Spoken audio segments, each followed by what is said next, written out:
नमस्कार, मैं हूं आपके साथ मोनिका गुप्ता और आप देख रहे हैं हर खबर बुलेटिन की शुरुआत इस वक्त की बड़ी खबर के साथ करेंगे। चंडीगढ़ से ये बड़ी खबर आ रही है। सीएम मनोहर लाल का कल दिल्ली दौरा होगा। एक दिवसीय दौरे पर दिल्ली पहुंचेंगे सीएम। केंद्रीय मंत्रियों से सीएम करेंगे मुलाकात। इस वक्त की ये बड़ी और अहम जानकारी आपके सामने।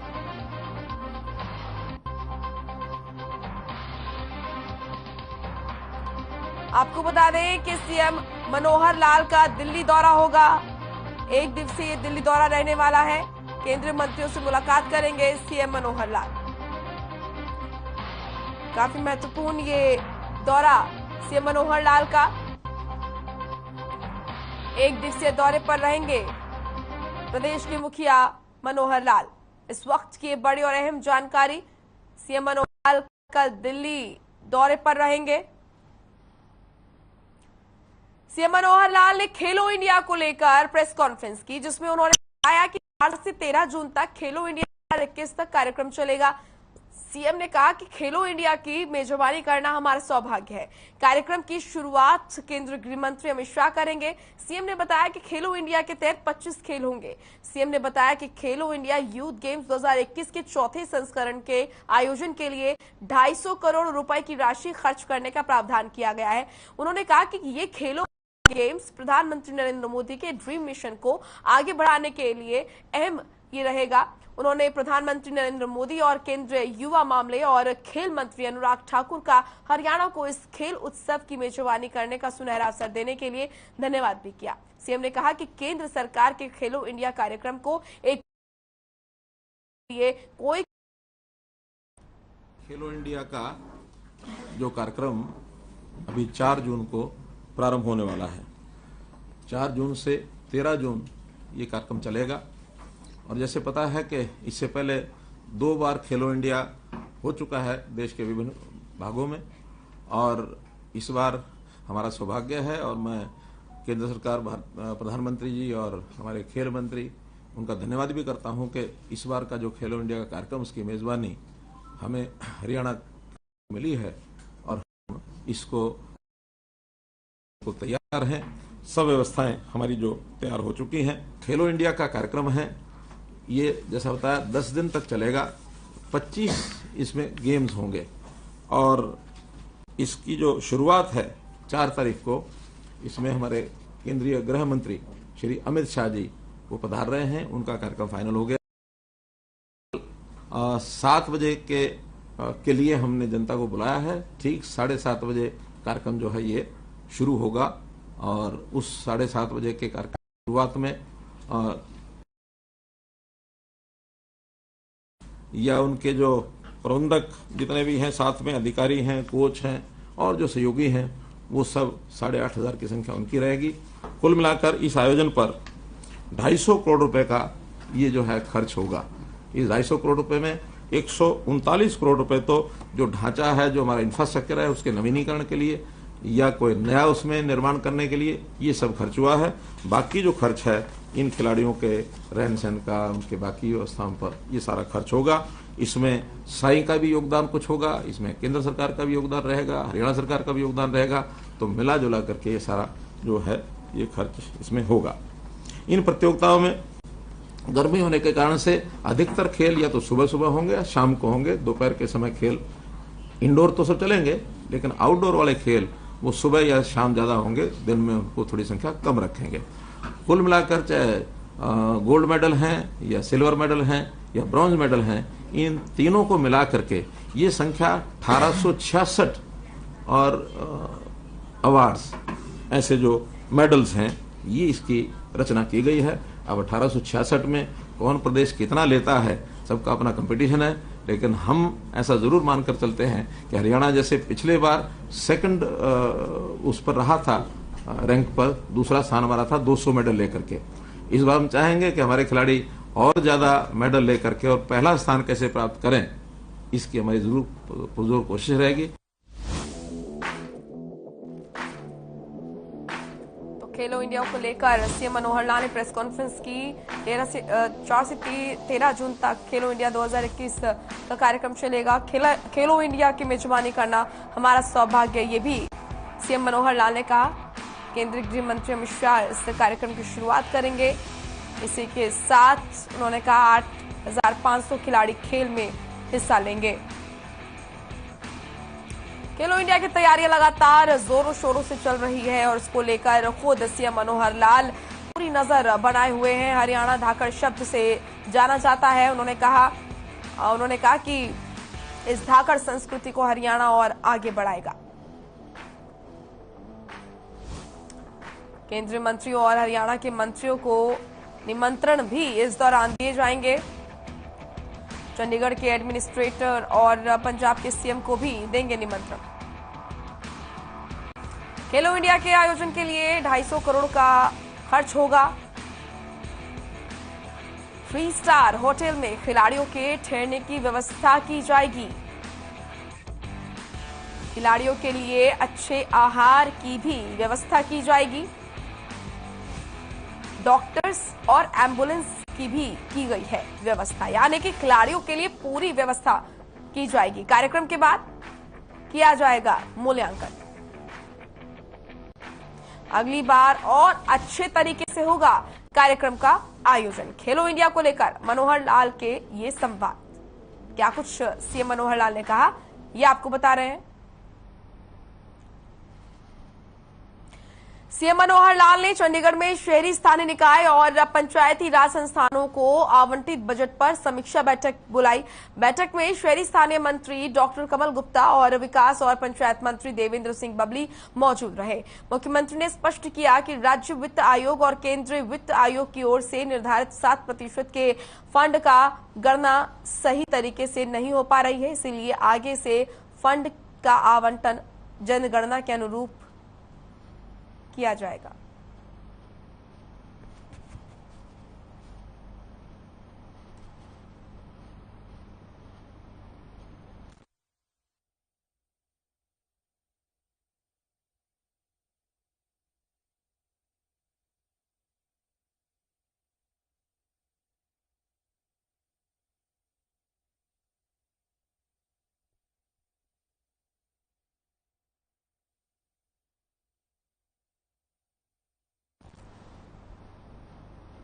सीएम मनोहर लाल ने सभी जिला उपायुक्तों के साथ बैठक की, जिसके बाद सीएम ने जानकारी देते हुए बताया कि कई मुद्दों पर चर्चा की गई। साथ ही मुख्यमंत्री परिवार उत्थान योजना के तीसरे फेज को इसी महीने शुरू करने को लेकर भी चर्चा हुई। सीएम ने क्या कुछ कहा, ये आपको सुनाते हैं। अभी जो 3 बजे से 6 बजे तक मीटिंग हुई है, उसमें मुख्य विषय जो हमारा परिवार समृद्धि योजना अपना मुख्यमंत्री अंत्योदय परिवार उत्थान योजना, इस योजना पर जो हमारा काम हुआ है, 2 हमारे जो फेज में मेले लग चुके हैं। तीसरे फेज को इसी महीने हमने शुरू करना है। जो 2 फेज के रिजल्ट्स हैं उसकी समीक्षा की गई है, क्योंकि कई हिस्सों में वो काम करना पड़ता है। मेले लगाना, परिवारों की पहचान करना और डिपार्टमेंट्स के माध्यम से उनको योजनाएं बताना, उसको अप्रूव करना, फिर बैंक से उनकी सहायता करवाना, बैंक्स के माध्यम से कितने लोगों को लोन मिलेगा, फिर उन्होंने डिस्बर्समेंट और डिस्बर्समेंट के बाद भी वो लोग अपना उचित काम कर सकें, तो ऐसे डिपार्टमेंट की ओर से उनके ऊपर एक ऐसी टीम, संरक्षकों की टीम हम लगाते हैं, ताकि जिस काम के लिए किसी व्यक्ति ने पैसा लिया है उसका ठीक उपयोग करे और अपनी आय बढ़ाए। तो इस सारे पर कंप्रिहेंसिव विचार हमने किया है। बीजेपी और जेजेपी के पदाधिकारियों की बैठक हुई। आपको बता दें कि इसके बाद ओपी धनखड़ ने कहा कि बीजेपी और जेजेपी एक साथ मिलकर निकाय चुनाव लड़ेगी, जिसमें टोहाना, नरवाना, डबवाली और नूंह में जेजेपी चुनाव लड़ेगी, जबकि बाकी 14 स्थानों पर बीजेपी चुनाव मैदान में रहेगी।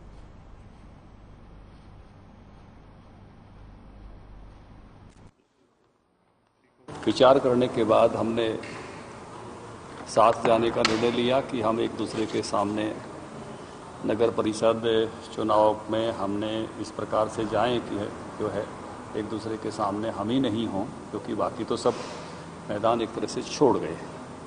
तो ये तय किया है कि टोहाना,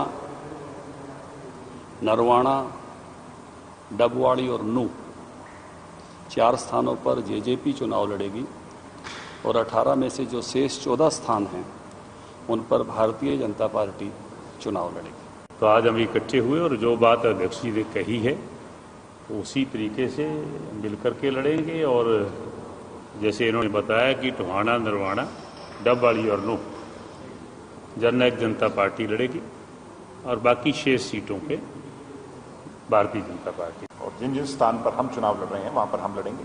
बाकी जो बचे हुए स्थान जो भारतीय जनता पार्टी के हैं, भारतीय जनता पार्टी के हमारा प्रत्येक कार्यकर्ता मदद करेगा। और ये तो चुनाव कहने को इसकी टर्मिनोलॉजी आप 4 और 14 देखते हो, वैसे तो 18 की 18 पर हम साथ मिलकर के एक दूसरे के लिए मजबूती से चुनाव लड़ेंगे। निकाय चुनाव को लेकर तमाम पार्टियां मैदान में जुटी हुई हैं। वहीं कांग्रेस ने निकाय चुनाव सिंबल पर लड़ने से इनकार कर दिया है। बीजेपी अपने ज्यादातर उम्मीदवार घोषित कर चुकी है। जेजेपी ने भी अभी तक 19 उम्मीदवार घोषित कर दिए हैं, जिनमें से 11 उम्मीदवारों की लिस्ट हिसार में पार्टी के वरिष्ठ नेता अजय चौटाला ने जारी की। अजय चौटाला ने प्रेस वार्ता के दौरान कहा कि हमने शहर में बैठक कर आज दूसरी लिस्ट जारी की है और वरिष्ठ नेताओं की नामांकन के लिए ड्यूटी लगाई गई है। सभी उम्मीदवारों के साथ नामांकन के लिए पार्टी के वरिष्ठ नेता और विधायक जाएंगे। गठबंधन को लेकर अजय चौटाला ने कहा कि राजनीति में उम्मीद तो बंधी रहती है। हमने पूरी ईमानदारी से 2.5 साल सरकार चलाई और नगर निगम और उपचुनाव के दौरान हम मिलकर लड़े और समर्थन देने का काम किया। इस बार हमारी सहयोगी पार्टी ने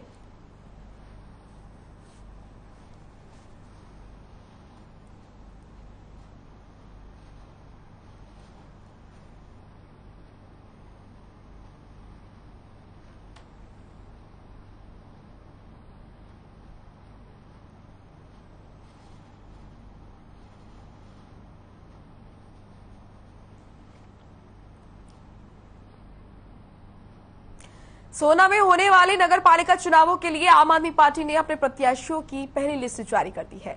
पहली लिस्ट में चेयरमैन पद के लिए ललिता को प्रत्याशी बनाया गया है। वो वार्ड 17 से उम्मीदवार है। इसी तरह वार्ड 1 से एक सिंह, वार्ड 3 से मोहित यादव, वार्ड 4 से नितिन यादव और वार्ड 16 से अनिता रानी को प्रत्याशी घोषित किया गया है। आम आदमी पार्टी नेता धर्मेंद्र खटाना की माने तो ये घोषणा पार्टी के राष्ट्रीय सचिव पंकज गुप्ता ने की है, जिस पर पार्टी के सभी कार्यकर्ताओं और नेताओं ने सहमति जताते हुए अपने प्रत्याशियों को पार्षद बनवाने और चेयरमैन पद पर बैठने के लिए कमर कस दी है।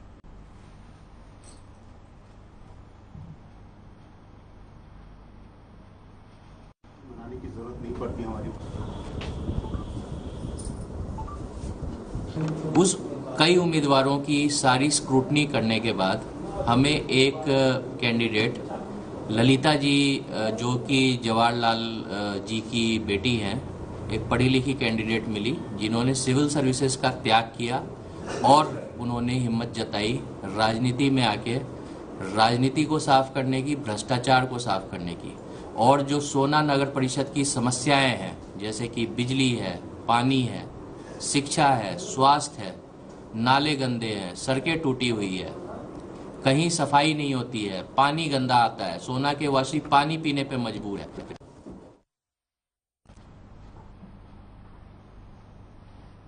चरखी दादरी में सनसनीखेज मामला सामने आया है, जहां जिले के तिवाला गांव के पास नहर में शव मिलने से हड़कंप मच गया। सूचना पर पहुंची पुलिस शव बरामद कर पोस्टमार्टम के लिए सिविल अस्पताल शव को भेज दिया गया।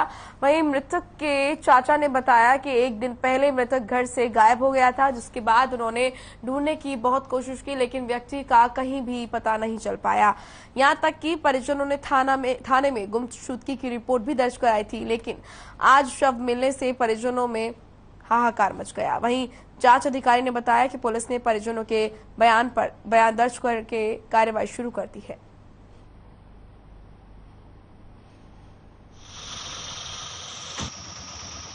इसके बारे में इसके परिजनों ने इसकी गुमशुदगी के बारे में रिपोर्ट दी थी, उस पर मुकदमा दर्ज करके इसकी तलाश की गई थी। तलाश के दौरान में इसकी जनाती वाला पंप नंबर 2 पे जो नहर में डेड बॉडी मिली है, डेड बॉडी को निकाल कर 174 की कार्रवाई करके इसका पोस्टमार्टम कराया जा रहा है। 4 बजे घर से गया था और देर रात तक न पहुंचने पर हमने उसको तलाश किया। हमने उसकी गुमशुदगी की रिपोर्ट लिखवा दी और आज उसकी डेड बॉडी प्राप्त हो गई है। नहीं, किसी पे शक नहीं है सकता।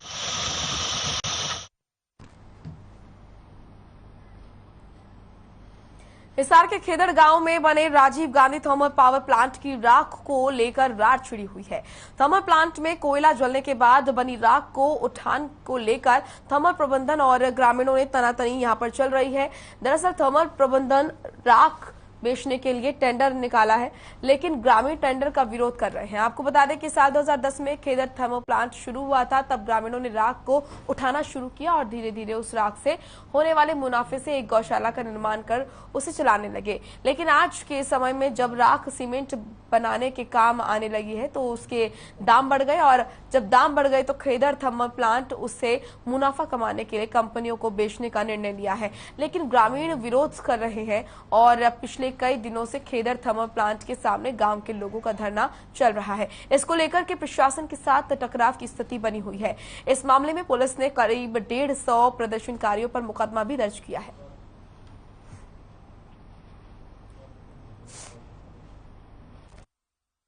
जब राखी की बहुत ज्यादा समस्या थी तो थर्मल प्लांट वालों ने रिक्वेस्ट करी थी गांव वालों को कि जी इसका कुछ बंदोबस्त करा दो, इसका कुछ इलाज करा दो। तो उसके बाद गांव वालों ने गौशाला स्टार्ट करी, उसमें कई लाख की मशीन लेकर आए उस राखी ने उठाने के लिए। और अब जब थोड़ी स्थिति ठीक होगी, आप ये कह सकोगे गौशाला में 2 पैसे का उसने एक बचत होने लगी, तो उसी टाइम प्रशासन आया और वो पूरी राखी का ठेका किसी एक प्राइवेट ठेकेदार को देने का काम किया। तो गौशाला में जो 1,500 से ज्यादा गायें हैं उनका चारा कहाँ का होगा, ये एक बड़ा सवाल है। तो जो यह सरकार बार बार गाय के नाम पर वोट मांग के सत्ता में आवा है, आज उस सरकार को इस बात का जवाब देना चाहिए। जो हमारे आंदोलनकारी थे, इन्होंने प्रयास किया था कि भाई जो हमारी कॉल है उसके हिसाब से हम तालाबंदी करेंगे, जबकि उसको ज़्यादा स्ट्रेस नहीं किया था। इवन देन प्रशासन ने पानी की बौछारें उनके ऊपर डाली और 2-3 क्रांतिकारी जो हमारे आंदोलनकारी थे उनको भी चोटें आई।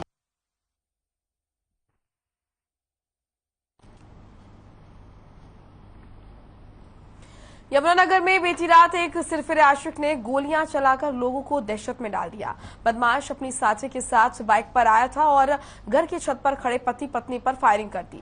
पूरी वारदात सीसीटीवी में कैद हो गई। पीड़ितों ने पुलिस को मामले की सूचना दी। पीड़ित ने पुलिस को दिए बयान में बताया कि उनके पास अज्ञात नंबर से फोन आया था और मारने की धमकी दी थी।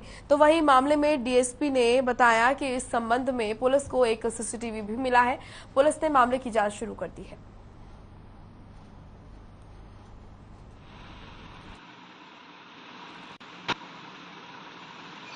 देखिए, ये एक लड़का है देवेंद्र उर्फ मन्नी।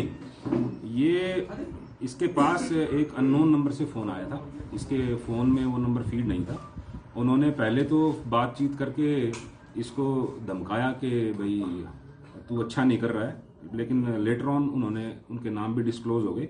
उनमें फोन करने वालों में एक लड़का ऋषभ त्यागी है और एक लड़का गगन बुल्लर है। आइडेंटिफाइड है, घर से भागे हुए हैं। हमने देवेंद्र उर्फ मन्नी के फादर की स्टेटमेंट पे, जिनका नाम है अरविंदर सिंह उर्फ हन्नी, सन ऑफ खेम सिंह, इनके दरखास्त पे हमने मुकदमा दर्ज कर लिया है। एफआईआर नंबर 459 अंडर सेक्शन 307, 506 और आर्म्स एक्ट इसमें। भिवानी की ढाणा रोड पर एक कबाड़ी की दुकान में चौकीदार की हत्या के मामले में पुलिस ने 2 आरोपियों को गिरफ्तार किया है। पकड़े गए आरोपियों में एक असम का बताया जा रहा है। वहीं पुलिस का कहना है कि पैसे की चाहत में सुरेंद्र की हत्या को अंजाम दिया गया। 125 सीसीटीवी कैमरे खंगालने के बाद पुलिस को सफलता मिली है।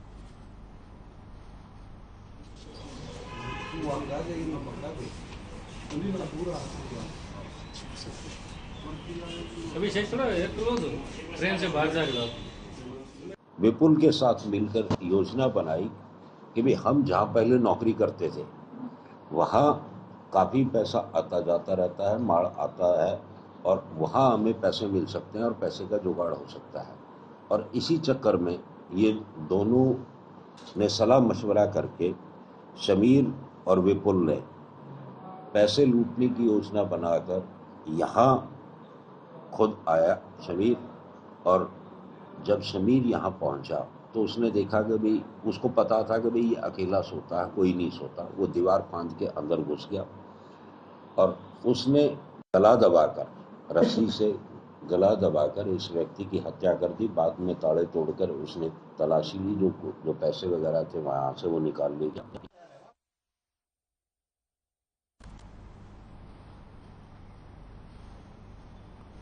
30 मई को गुरुग्राम के सेक्टर 38 इलाके के ग्रीन ट्री होटल से 2 विचाराधीन कैदी योजनाबद्ध तरीके से फरार हो गए और यूपी के सिकंदराबाद और फिर मथुरा पहुंच गया, जहां से क्राइम ब्रांच पालम बिहार ने दोनों फरार कैदियों को गिरफ्तार कर मामले का खुलासा किया।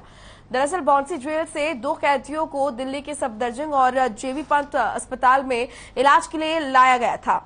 तभी जेल वार्ड में तैनात पुलिस कर्मियों को एसी गाड़ी और पैसे का लालच दिया गया और सरकारी गाड़ी में न जाकर कैब बुक की गई और फिर अस्पताल से इलाज करवाकर सेक्टर 38 के होटल में अय्याशी करने लगे।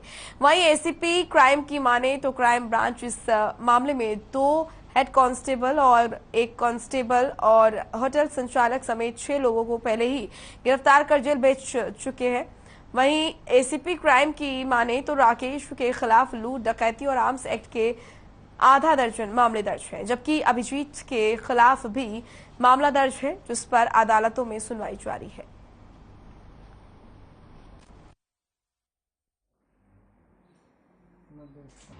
सर, 2 फरार कैदियों को गिरफ्तार किया है, क्या कुछ मामले? ये 30/5/2022 को हमारी एस्कॉर्ट गार्ड बॉन्डसी जेल से 2 कैदियों को लेके इलाज के लिए LNJP हॉस्पिटल लेके गई थी, जिनके दोनों कैदियों के नाम अभिजीत और राकेश हैं।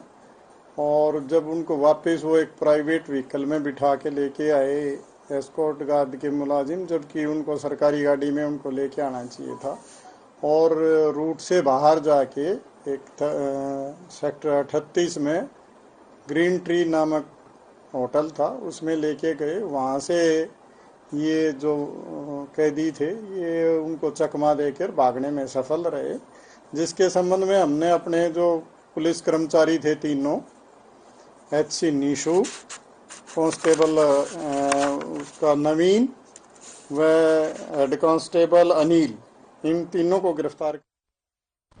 झज्जर के गांव सिलानी में एक युवक की संदिग्ध परिस्थितियों में मौत हो गई। सूचना पर पहुंची पुलिस ने शव बरामद कर पोस्टमार्टम के लिए सरकारी अस्पताल में भेजा। पुलिस की माने तो मृतक अमन अपने खेतों में काम करने गया था, लेकिन उनके परिजनों को सूचना मिली कि उनका पुत्र बेसुध अवस्था में खेतों में पड़ा हुआ है। वहीं सरकारी अस्पताल में चिकित्सकों ने उसे मृत घोषित कर दिया। हालांकि अनुमान लगाया जा रहा है कि अमन की मौत खेत में किसी जहरीले कीड़े के काटने से हुई है। फिलहाल पुलिस मामले की जांच कर रही है।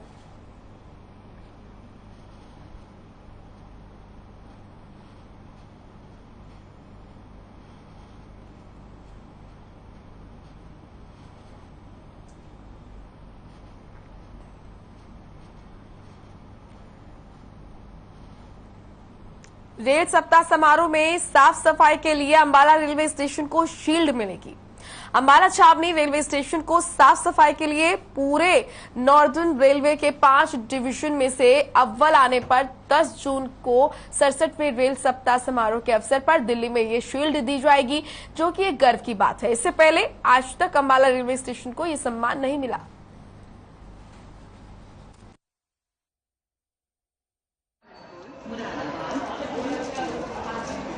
के लिए बहुत ही गर्व की बात है कि पूरी नॉर्दर्न में सब डिविजन्स में से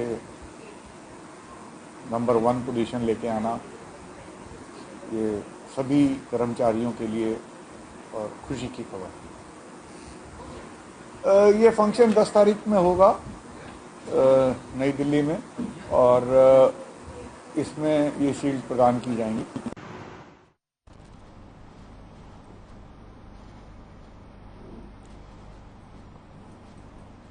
चलिए फिलहाल इस बुलेटिन में इतना ही। आप देखते रहिए हर खबर। नमस्कार।